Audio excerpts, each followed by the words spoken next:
Hello and welcome to the RadioSEGA YouTube channel where we're going to be looking at one of these. It's a Game Gear Micro. And yes, this video was going to be a sort of unboxing slash gameplay video. What I'm going to do instead, just to provide more content for this lovely channel, is I'm going to do them as two separate videos. So this is going to be a look at the machines, and then we're going to do another video at a later date where we are going to be looking at the games and how good they are on the little thing. One thing I do want to point out is that we're going to have a look at all of the individual boxes as well, because with the if you've seen Green Viper's Twitch video where he unboxed one of these and he found it to be completely empty, it did actually arrive empty. Everything came in separate boxes. So alongside the Game Gear Micro, I also received with my delivery the Big Window Micro box, which I'm going to stick on top there. Then we also had individual boxes for each of the Game Gear Micros. So there's one for the black one, there was one for the yellow one, there was one for the red one, and there's one for the blue one. There you go. Don't they all look lovely as a comparison? What we're also going to be using as well for controls, just in case anyone wants to see just how small these things are, I've got a couple of different things alongside that I'm going to use for comparisons. So we have a Nintendo Switch controller, dirty as it is because I didn't clean it. We've got an Xbox One controller. Again, lots of dirt on that. And just in case you want something a little bit more tangible, if you don't own Nintendo Switches or Xbox Ones, and really it's the year 2020, you should have at least one of them. What we're going to be using instead is this edition of Yakuza Kiwami 2, the Steelbook edition. It's a Blu-ray sized case, so we can use that as well. So without further ado, let's get rid of the Big Window Micro box. We're going to have a look at that in a minute. We're going to get rid of the big box, and we are going to get rid of those three, because we're going to start off by looking at this, the box for the black Game Gear Micro. The classic, well I say black, it's probably more of a grey, isn't it? The classic Game Gear. You can see on here you've got the age rating, you've got the Sega logo, you've got the Go Sega 60th anniversary logo, which looks really, really pretty. I do like it. You've also got Puyo Puyo character here. You've got Sonic the Hedgehog there. This, my Japanese isn't great in that I can't speak it. This is a list of games that are on the machine. But if you can't speak Japanese like me, very handily, on the back of the box, you've got pictures. So this has got Sonic the Hedgehog, Puyo Puyo 2, Outrun, and Royal Stone, which is a strategy RPG. But like I say, you need to be able to speak English to play that, because otherwise you're kind of a bit screwed. These three, nice and straightforward. Outrun is Outrun. It really isn't difficult. It's really, really simple to play. Right, so, do you want to see how big the box is? And trust me, the Game Gear Micros, if you've not seen them before, they're smaller. There you go. That's how big the box is compared to a Nintendo Switch controller. Xbox One pad. And where's my favourite Yakuza game of the moment? There we go. So the box is actually slightly, not quite as wide as a Blu-ray box. So there we go. Let's move those out the way. So now we've done that, let's say bye-bye to the black box. And then we're going to have a look at the blue one. Now, again, exactly the same box. You know, you've got the Go Sega list of games as normal. Now you've got Sonic and Tails on the front, and it's a blue Game Gear. What's on this one? Well, here you go. Sonic and Tails, which came out in the West as Sonic Chaos, if you didn't know. Gunstar Heroes. Now, this is amazing. M2, the developers of the Game Gear Micro, they also did the Mega Drive Mini. They ported Gunstar Heroes onto the Game Gear, and I tell you what, that is stunningly good. It is such a good game. It's probably one of my favourite on these. And when we do the gameplay video in a few weeks' time, or whenever I get around to do it, you will just exactly see why. Sylvan Tale, I honestly, at the time of recording this, I haven't got around to playing it. Couldn't tell you what that is. Looking at the picture, strikes me as being an RPG type game. But yeah, haven't played it, couldn't tell you. And Baku Baku Animal, which is a puzzle game. It also came out in arcades and on the Sega Saturn. And for lack of a better word, it's very similar to Columns. It's probably the best thing for it. So you line up loads of animal heads, and yes, they do look that creepy. Ooh. You line up loads of line up loads of not animal heads. Sorry, got it wrong. You line up loads of food. So, like for the monkey, you line up loads of bananas. For the rabbit, it's carrots. And then when you put one of the animal heads next to the food, they eat all the food, and then they drop garbage onto the opponent. And of course, first person to have their playing field filled loses. Nice and straightforward. Like I say, plays like Puyo Puyo or Battle Tetris or any other game that's pretty similar to that. So that, as I say, is the blue Game Gear. Red one. Now this is, I believe, the colour of this is dedicated more to. They say it's the original one, but there was also in Japan there was a Coca-Cola Game Gear that came out. Which was this same colour red. This is more dedicated to Atlas games. And again, I'll be honest with you, not many games on here I've played. I do have a language barrier in that I can't speak or read Japanese, so I'm kind of a bit stuck. But what we've got here are two of the Megami Tensei spin-offs. So you've got Last Bible and you've got Last Bible S. You've also got GG Shinobi, which is a platformer, very good platformer. Yuzo Koshiro did the soundtrack for that, as he did for Sonic the Hedgehog on the Game Gear in the Master System, I believe. He may even have done the second one. I can't remember. But in fact, it says here, look, the GG music, copyright Yuzo Koshiro. Whoop, drop the box. So that's something. We can read that. Yeah, GG Shinobi is a platformer. That's very good. That's pretty decent. And Columns. Honestly, I shouldn't have to tell you what Columns is. Columns is Columns. I quite like it. Resident SD said he didn't. Last of all, the yellow one. Now this one is the only Game Gear of the 4 that actually I'm completely useless at, because every single game on this console requires understanding of language. So on the back, let's have a look at the boxes, at the pictures here. We have got Shining Force, Shining Force 2, Shining Force Final Conflict, and, well, it's called, I don't really know the name of this one, but the box art really confuses me. Why is there Korean rice on this box? I just do not know. But it's a Puyo puzzle RPG, Puyo puzzle RPG, and I have no earthly idea how to play it. Do not have a clue.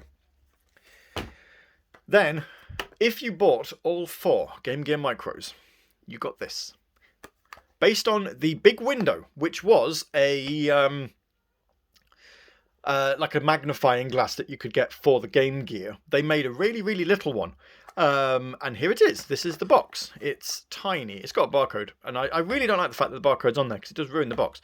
But yeah, it's so small. So just to give you an idea, that's how big it is compared to a Nintendo Switch controller.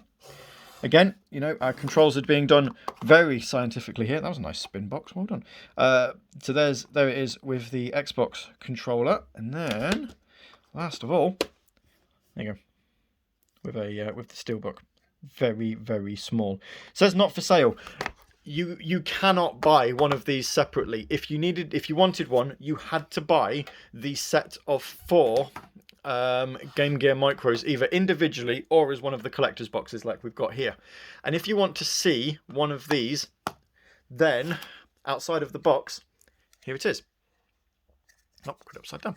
Now, I'm an optician, or I'm not an optician. I work in the optical industry by trade, and I really like the fact, and I don't know if I'm going to be. Oh, you can just about see it here. If I just angle that. So how they've done the magnifier on here, without getting too technical, is this is what's called a Fresnel sheet magnifier.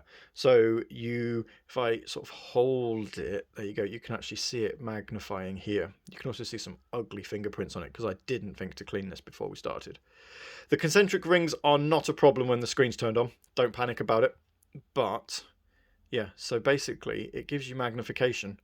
The further away you hold it, the more magnified it gets until it does eventually get out of focus. But that's pretty cool. It's made out of plastic, and you had to put it together yourself. And I'll be honest with you, when I put this together, I was very, very scared that I was going to break it.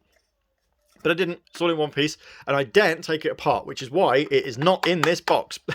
Because if I tried to take it apart to put it back in the box, I probably would break it. It does not feel like, if you look at it, it does not feel like it's good quality plastic, in that you would be able to take it apart and put it back together again repeated times.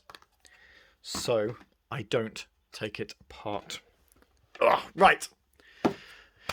Let's have a look at this one then. This is what you're here to see. This is what this video is about. The Game Gear Micro. And so this is set up to look, if I remember rightly, this is designed to look a little bit like an actual Game Gear game case. So you've got a nice little spine. On the back, you've got a picture of the Game Gear. And as we've already determined, you've got the 4 different micros and the games that are on them, so it's quite nice and handy. It's also got a Rakuten logo. Now apparently I'd look at that and I'd say that this was exclusive to Rakuten, but you could buy it on like PlayAsia and places as well, so I think PlayAsia may well have imported some across. If we take this out of its slipcase, and yeah, I'm managing to do this one-handed. Ready? Woo! Quality. So what we've got here then is you've now got title screens for each of the games that are in the collection. So that's pretty good, isn't it? And then on the back, Go Sega logo, Game Gear, and the Rakuten thing. Now you notice this hasn't stayed closed very well. It's because the box does a good job of keeping it closed. If we open this out, and I was going to try and do a Zelda jingle, but then I realised that would not be appropriate for this channel. Here we are. Look at these. So on this side, I'm going to lean slightly. We've got pin badges for the box art for all 16 games that are in the collection, and they are really nice, actually. I mean, if I could take one out and I've shown you, I would, but I can't quite do it one-handed. But if we just zoom in a little bit with the phone that I'm using, you can just see that this is really, really nice quality pins. They are really nice. I do like them. Still don't understand that Puyo Puyo artwork. If anyone knows, drop a comment in the comments box. I'll read it. I read all of your comments for the Streets of Rage unboxing, including the one who said that apparently I'm not allowed to dislike an aspect of the package, which is interesting. So I'm trying very much to not tell you anything that I don't like about this. Although I'll be honest with you, there is very little that I don't like about these. And then here we go. Here are the Game Gears, all nice and displayed. There was a 5th one that you could get. There was a really, really special limited edition, which I think was about double the price of what this was. And if I remember rightly, these cost about 250 quid. And it was about double the price, and it came in a massive glass display case, and you got a 5th translucent smoke-coloured one. And basically what happened was it didn't work. It had no games on it. It was just there as a display model, and you could display all 5 together. So what we're going to do is we are going to, for the purposes of this video, we'll take the black one out, and then what we'll do is when we do the gameplay video, we'll show you the other ones. But these are all the same size. This is the Game Gear Micro. Look at it. It's beautiful. It is very, very small. You ready for our test? There it is compared to a Nintendo Switch pad. In fact, it's that small, it will fit underneath the Nintendo Switch pad. Well, mostly. You can't get it all the way under, but yeah, there we go. Then compared to an Xbox One pad, it again sort of slots in quite nicely between the shoulder grips there. And with our lovely Yakuza game there. If you want to sit in the palm of someone's hand, I mean, this is all completely also, you don't know how big my hand is, but it easily fits in the palm of a hand. In terms of how comfortable it is to play, it's all right. It's not bad. You can do it. It's really not a problem. But yeah, right. Let's put some power into this baby. Now, there's 2 ways that you can put power into these. Okay, you can either take the slot out on the back, and it will take 2 AAAs, or you can plug a USB in, which is how I've been playing it. Nice, lovely USB cable. And I do like, I'm going to try and do this one-handed, you'll be able to see all sorts of text. And ah, no, I've almost dropped it. You'll be able to see all of the lovely technical information on the back of the battery case. And every time I think I've got this. Do you know what? It doesn't matter. We'll do it in a minute. One thing I do like is the cartridge slot. Where there would be a cartridge there is no cartridge. It doesn't come out. This writing, I did translate it using Google Translate. This also tells you what games are on the machine. So if perchance you happen to forget, this will tell you. The other buttons, the little orange one, all of the buttons are pretty much present and correct in where you would expect them to be. So this is your on-off button, the orange there. As I say, that's your USB to charge it. You've got a headphone socket. I think that's amazing that they, despite the size of the thing, they've still managed to get a headphone socket in there. And you've got a volume slider. And then, of course, as I say, the buttons, as you would expect, you've got the start button, and then you've got button 1 and button 2. What I'm going to do is, because I've taken that out, let's not use that one to show you how it works with power. I do kind of want to show you it with a game that I know. So let's get the blue one out. And we're going to use the blue one because the blue one's got Sonic and Tails on it. And for the sake of me charging it, I have found that the Xbox One charging cable works lovely. Well, not for charging because they don't charge. But also, it makes it really easy to hold because I can rest the cable in a hand like that and you'll still be able to see the screen. So without further ado, let's get some power. I'm so glad that worked. Now I might have to turn the sound down on this because it might be a bit loud, but when it turns on,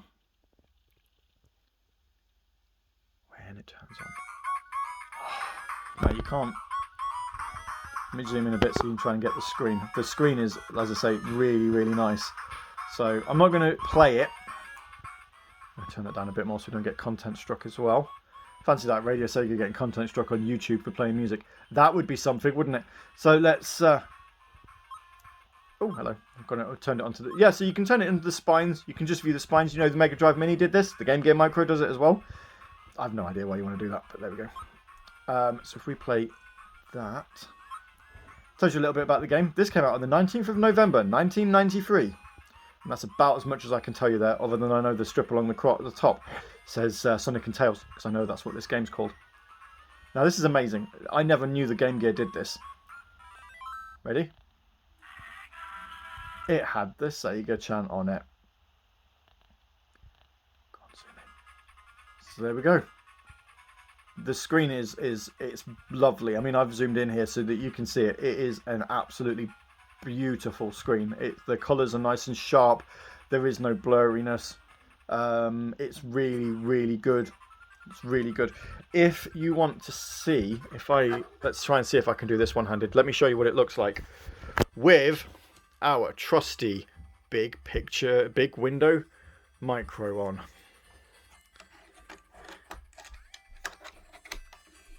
Click. There we are. It's in. And there you go. And so nice and clear. Nice field of view for the window.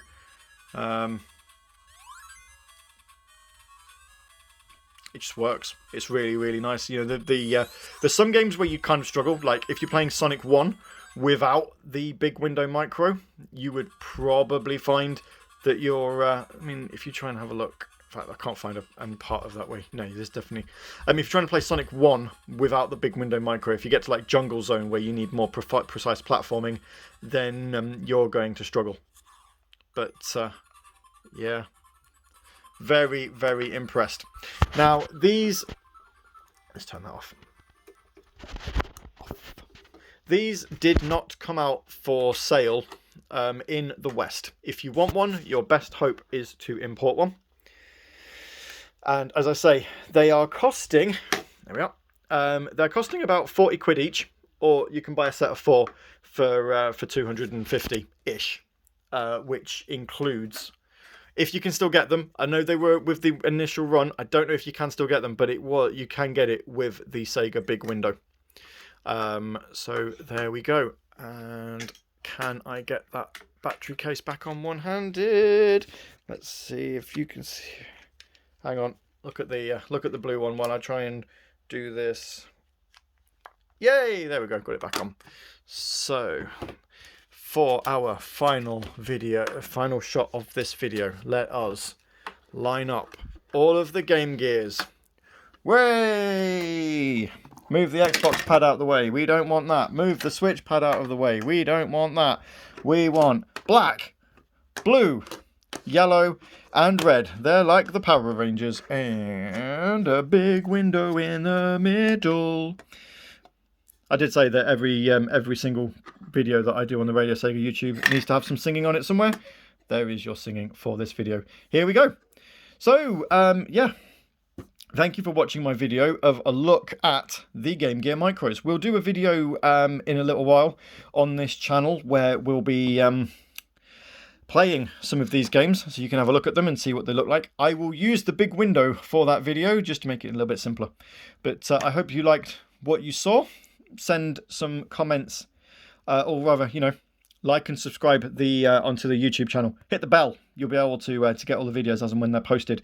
As well as doing the gameplay video on these, I also am going to do a video taking a look at the Streets of Rage soundtracks that I own. So I've got the Streets of Rage 4 soundtrack on vinyl, and I've also got Streets of Rage and Streets of Rage 2 on cassette, and they are really good.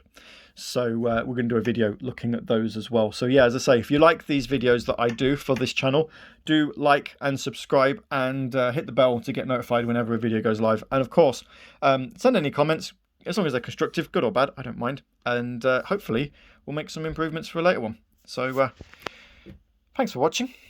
Ta-ta.